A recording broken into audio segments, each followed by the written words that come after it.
So I've known MS Swaminathan since about 1997 when we were working together very closely to produce a major report for the World Bank on the international set of agricultural research laboratories. And he and I co-chaired a major part of this report for the World Bank. And I knew nothing about the subject, and he knew everything about the subject. So he was my teacher, and we spent a lot of time working together writing this report. I would say probably almost a whole month we were together over the course of 2 years. In the process, I learned about his work in the foundation, and he invited me to come to visit, and we came here, visited the villages. I came to understand quickly what he was doing.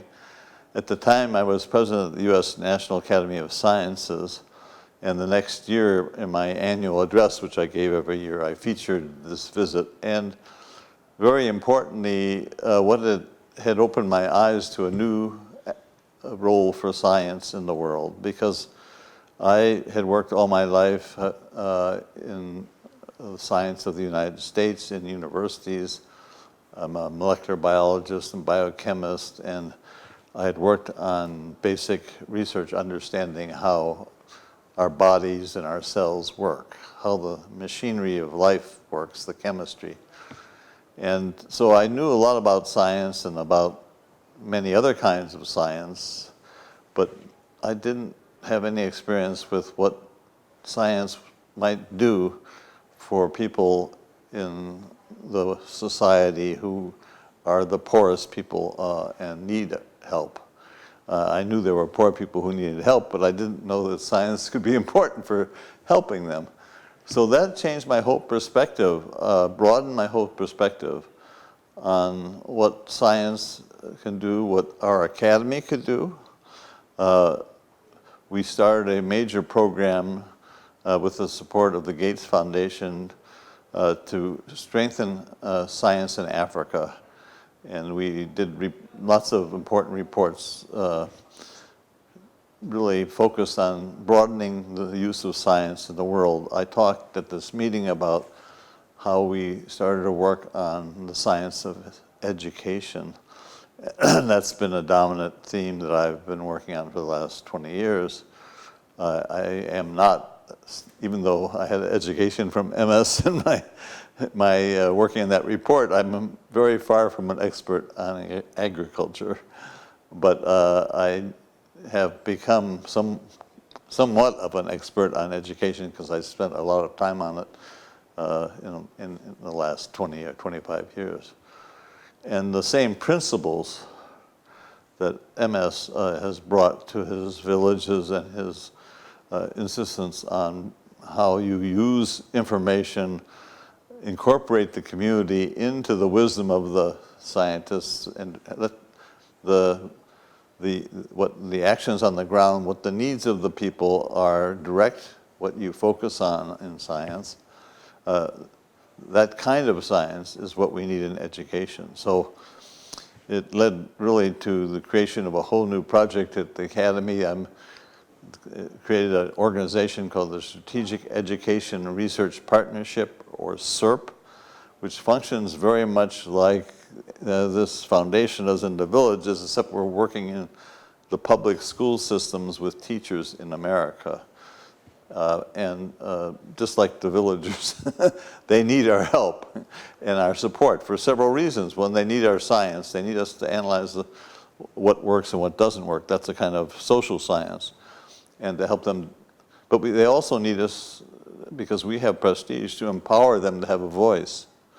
Again, the villagers don't have a voice without being connected to organizations like this. Nobody can hear them. They have nobody to listen to them. So our societies are badly in need, as this conference focused on. The problems of the world are getting worse because of too many people, too much resource use, climate change. All these issues that we have are very complicated. And it calls ever more for the kind of science that needs to be vastly expanded to try to make the best of wisdom of scientists and engineers, make that applied to the real needs of the future of the Earth and the future of society. So I think we could thank MS a lot for this much broader issue than just what happens right here in India. Well, when the minister, the secretary of biotechnology came here to announce a new program, which is just starting, which is very much, sounds to me like taking the MSSRF model and making a national competitive grant program out of it. The basic idea being to try to move the best of the university and scientific and engineering establishment in India to closely interact with farmers, since their future is very frightening to me, because already they're struggling, and now they're going to have all these other changes from climate change and weather change and chaos. And so I would think that a wise leader of the country, of any country, but let's say the leadership of India, would focus on the need to keep the society of India stable in the future by preventing what would otherwise happen without the kind of science and creativity we need to keep rural people successful and healthy and productive and living in satisfactory lives. Otherwise, you have a society that's chaotic when people are starving or all these. So it's dangerous not to do the kind of thing that MSSRF has done, not to do it in a much bigger way. So that would be my message for the government, and that would mean this foundation could be a model for much more.